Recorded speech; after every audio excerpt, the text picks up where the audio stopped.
আজকে আপনাদের কর্মসূচি।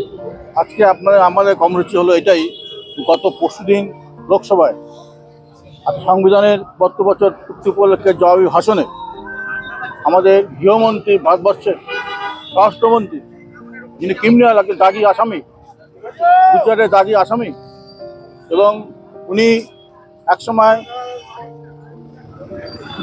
মায়ানটি সংখ্যালঘুদের আগুন দিয়ে পুড়িয়েছেন, সেই অমিত শাহ জবাবি ভাষণে যা বললেন সংবিধানের সম্বন্ধে, উনি আক্রমণ করলেন আমাদের দলিত নেতা, আমাদের গর্ব ডক্টর বি.আর. আম্বেদকরকে অনেক অশ্রাব্য ভাষায় গালিগালাজ করলেন, কটূক্তি করলেন, অনেক বাজে মন্তব্য করলেন।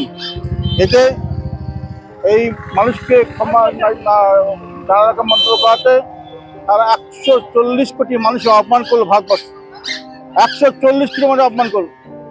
এই জিনিস কিছুতে মানতে পারে না ভারতবর্ষ। আজকে 140 কোটি মানুষ অপমান করলেন, তেমনি কয়েক কোটি দলিত শ্রেণীর মানুষকেও অপমান করলেন।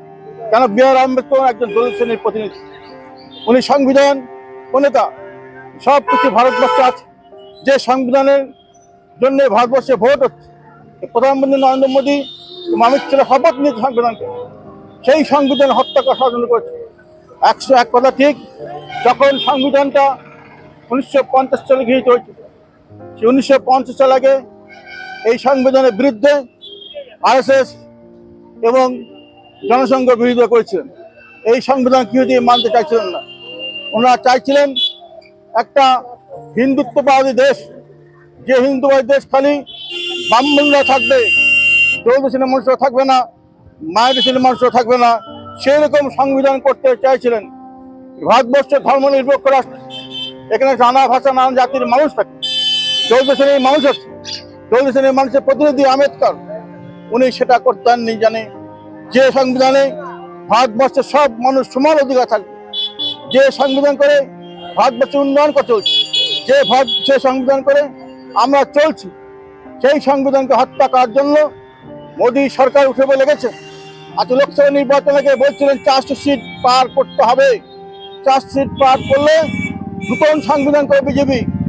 সে সংবিধানে দলিত মানুষ থাকবে না, সে সংবিধানের কথা সংখ্যালঘু সমাজে থাকবে না, সেই সংবিধান বলছিলেন করবে। সেই সংবিধান পেশ করেছিলেন, তাকে সংবিধান পেশ করেছেন ভারতবর্ষে, কিন্তু 2/3 সদস্য লাগবে, 2/3 সিট আজকে ভারতবর্ষে বিজেপি সরকার নাই। 309টা হলে 2/3 হবে, ভারতবর্ষে সেই সিট নাই। সেই জন্য আজকে অমিত শাহ ক্ষেপে এইসব কথা বলছেন, ক্ষেপে আজকে এইসব লজ্জাজনক কথা বলছেন।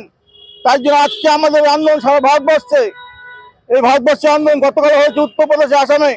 সেখানে আমাদের 2 জন কংগ্রেস কর্মী বিজেপি শাসিত পুলিশের দ্বারা খুন হয়েছে।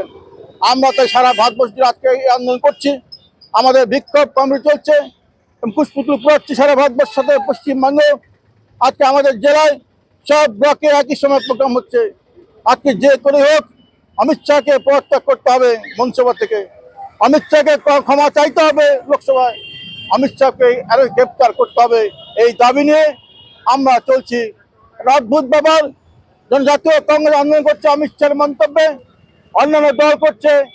তৃণমূল কংগ্রেস যেভাবে আন্দোলন করছে না, তৃণমূল কংগ্রেস আর বিজেপি সেটিং চলছে।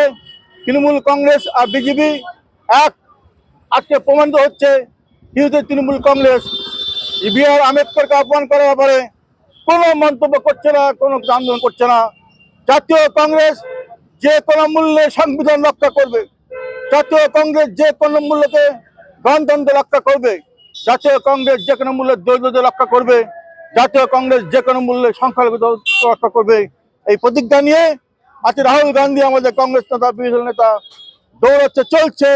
আজকেই ভারতবর্ষের পার্লামেন্টে রাহুল গান্ধীকে ধাক্কা দিয়েছেন বিজেপিরা, সাংসদরা, তাতে পড়ে গিয়েছে আমাদের মল্লিকার্জুন খাড়গে এবং আহত হয়েছেন।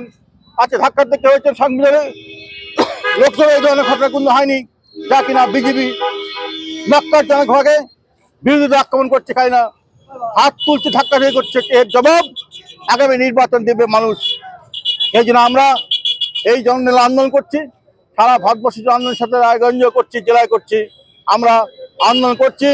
যে করে হোক এই বিজেপি যা বলছে সংবিধান হত্যা করছে, আমরা সংবিধান রক্ষা করবই, আমরা গণতন্ত্র রক্ষা করবই, আমরা দলিত রক্ষা করবই, আমরা সংখ্যাগরিষ্ঠ রক্ষা করবই। সেই জন্যই আজকে আমাদের আন্দোলন। অমিত শাহের যে এই যে মন্তব্য, তাতে আপনারা আজকে এখানে কি করলেন? আমরা তার বিরুদ্ধে বক্তব্য রাখলাম এবং আজকে তার কুশপুতল পুরালাম। কুশপুতল পুড়িয়ে আমাদের আন্দোলন সমাপ্ত হবে। এই আন্দোলন যতক্ষণ না অমিত শাহের বিরুদ্ধে কোনো অ্যাকশন না হচ্ছে, মানে অ্যাকশন মানে তাকে গ্রেপ্তার করা না হচ্ছে, তাকে ক্ষমা চাইতে হবে লোকসভায়, তাকে না যতক্ষণ না হচ্ছে ততক্ষণ না তাকে বরখাস্ত না করা হচ্ছে মন্ত্রিসভা থেকে, আমাদের আন্দোলন সারা ভারতবর্ষে জাতীয় কংগ্রেস আন্দোলন করবে। উৎসবের মরশুমে উপহার এবং ছাড়ের ছড়াছড়ি রিলায়েন্স ডিজিটাল রায়গঞ্জ শোরুমে মেগা কম্বো অফার রয়েছে। যেমন পছন্দ করুন এসবিএস বা সিবিইউ, সঙ্গে পেয়ে যান হ্যাভেলসের 4,999 টাকা মূল্যের জিনিস মাত্র 1,499 টাকায়। যেমন 300 লিটারের নিচে রেফ্রিজারেটর কিনলে 4,500 টাকা মূল্যের জুসার ফ্রি। এছাড়াও এলজি, আইএফবি অথবা বস কোম্পানির সিলেক্টেড মডেলের ওয়াশিং মেশিন কিনলে 7,295 টাকা মূল্যের সুনিশ্চিত উপহার পেতে পারেন ক্রেতারা। ক্রেডিট কার্ড থাকলে 1,000 টাকা ছাড়, মাইক্রো ওভেনে 1,500 টাকা অফ। বিপিএল কোম্পানির ওয়াশিং মেশিন কিনলে সঙ্গে পাবেন 4,399 টাকা মূল্যের উপহার সম্পূর্ণ বিনামূল্যে। এলইডি টিভি কিনলে ইনস্ট্যান্ট 10% ছাড়, একমাত্র রায়গঞ্জের রিলায়েন্স ডিজিটাল শোরুমে। তাই আর দেরি না করে রায়গঞ্জের হাজারি লাল পেট্রোল পাম্প লাগোয়া রিলায়েন্স ডিজিটাল শোরুম ভিজিট করুন। তাই সময় নষ্ট না করে আজই আসুন রায়গঞ্জের রিলায়েন্স ডিজিটাল শোরুমে, পছন্দের সেরা জিনিসটি ঘরে নিয়ে যান।